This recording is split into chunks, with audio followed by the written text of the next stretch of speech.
that we'd like to talk to you a little bit about is establishing a routine with a crate.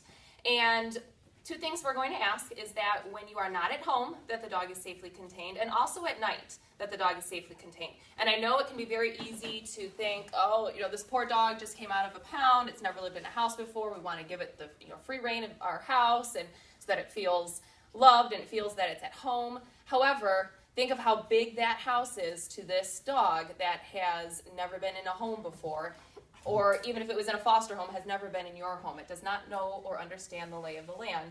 So we need to give it a place where it can be safe and secure.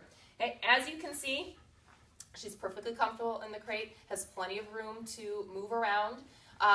One thing that you can do with your dog to get even more comfortable in the crate is to feed its meals inside the crate, at least at first. Also, when you are going to leave, if it's for an extended period of time, if you have to go to work for the day, things like having a frozen Kong toy in the crate with the dog will give it plenty to do for up to a few hours while you're gone, and the dog will gradually see the crate as its happy place and as its good place to be. So we do ask that you do those two things at night, and when you're not at home, that you have a safe way to contain your dog so that it can't get into anything that you don't want it to get into, and that it stays safe.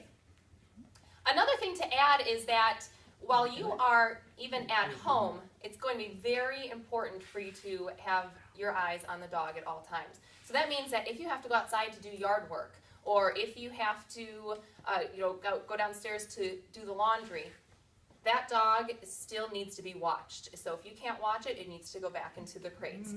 Just because you're at home doesn't mean that the dog is going to be perfectly behaved when it is out of your eyesight. So please be very diligent about that. I know it can take a lot of time at first, but I promise you it will make sure that your dog stays safe and that the transition is more successful.